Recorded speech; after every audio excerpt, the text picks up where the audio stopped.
So, I saw the menu, and I think it is literally the best movie of the year. After Everything, Everywhere, All at Once. Had to remember the title. But I'm not talking about that today. I'm going to talk about that next week with Jovi. I did see today The Fabelmans, courtesy of the Grand Shucket. And, it's also a movie.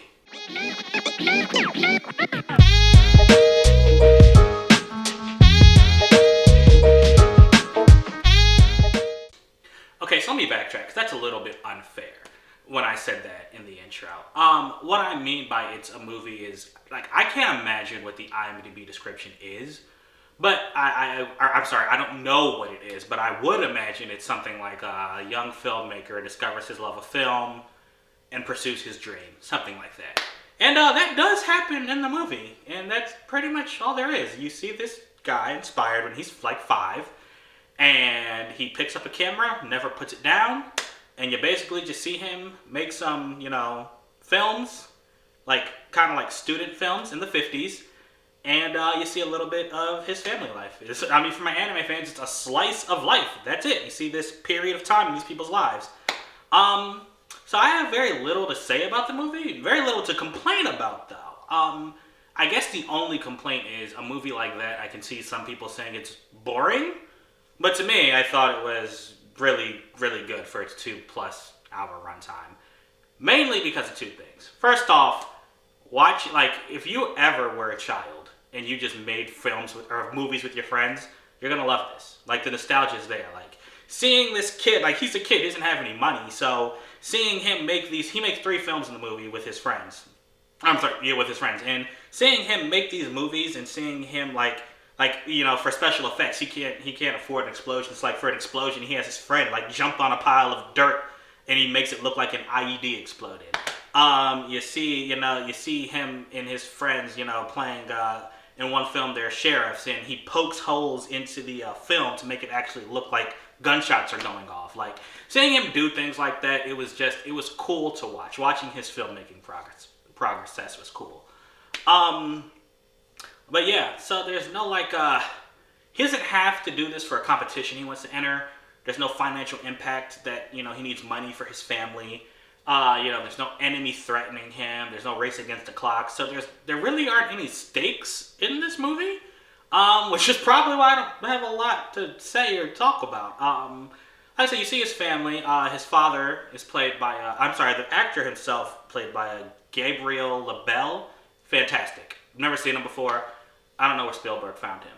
Oh, and this is a Steven Spielberg directed movie. What am I saying? One of my favorite directors. He directed this movie. It's semi-autobiographical, so somewhat based on his life, though not totally. And yeah, you see it, inspired as a young kid, and he never puts down the camera.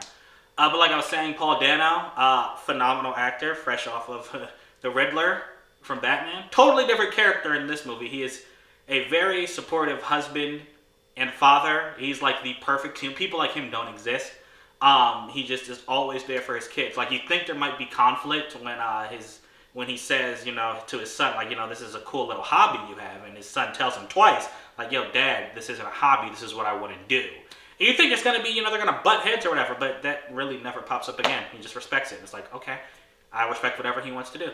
His mother is more so even supportive, because she herself is an artist. She's a piano player, played by Michelle Williams, who she's a great actor, and I think Venom spoiled me, because I hated that movie so much that everything associated with it, I just want to strangle.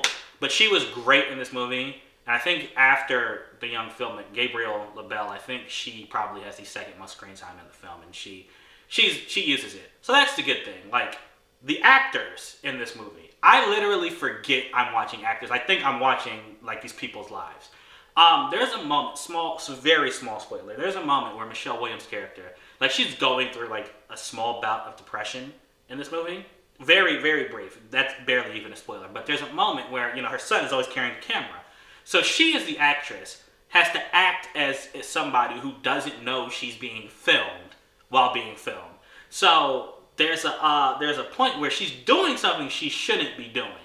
And when she realizes that she's doing it, the look of horror that comes across her face, not even knowing she's being filmed, it's just that was just, it was an amazing moment in the movie, because it's like you're watching it as the son is basically replaying all his film, and he's slowly watching this, seeing like what his mom is doing. So it's basically like we're watching it with him.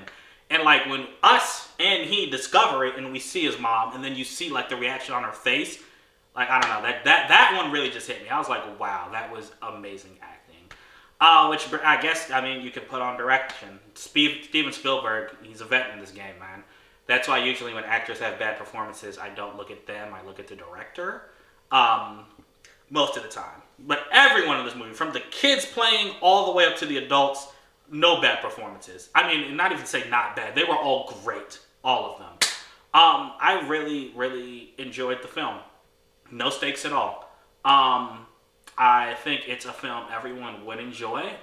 Like I said, I really, really loved watching him make his movie, see his sets and all that. And the camera work in this movie, I have to say, it's great. Watching him film others, like seeing how he does it, it was filmed so beautifully. Like, you see everything he's doing and everything he's seeing as a filmmaker. I really liked how they did that. And I mean, the color grading is great. There are a lot of close-up shots too, so it's kind of has like an art house feel, but not too much. It's just really good. This is basically what I'm getting at. And yeah, man. I mean, I don't really have anything bad to say. Like I said, I think the only thing you could say is it might be boring. I don't even think it was too long, which is something I normally get on movies about. Now, I don't think you have to see this in theaters. If you have a good setup at home or a decent setup, I mean, there's no CGI or anything, no special effects. So, it takes place in the 50s, so you can watch it at home and stream it. But if you have nothing to do, you just want to get out the house, you won't be disappointed in going to see this movie. And yeah, man, so that's why I'm going to give this one a 4 out of 5. I think it was really, really good. Seriously. I had no idea what I was getting into, and I think that's worked out for me with the past couple movies I've seen where I had no idea what I was getting into. This is no exception to that. So yeah, The Fabelmans, it's out now. Let me know if you've seen it and what you think about it, and write down there in the comments. Like I said, the Grand Shucket put us on with this one, so stick around for them to hear a little bit about them at the end of this video. And if you like this and you want to see more, go ahead, hit that little subscribe button and the bell.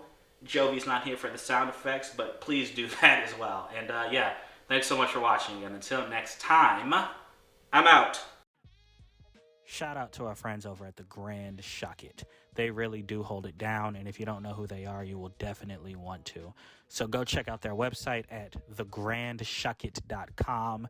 There you will find all you will ever need in the world of anime, manga, TV shows, movies, books, comic books, video games. They have it all in one nice, simple, consolidated space. They post written reviews on all that stuff, and they have several hundred episodes of podcasts that are, quite frankly, hilarious. So go ahead, check out their website. Again, thegrandshucket.com, and also give them a follow on Twitter. That way you will never not be in the know.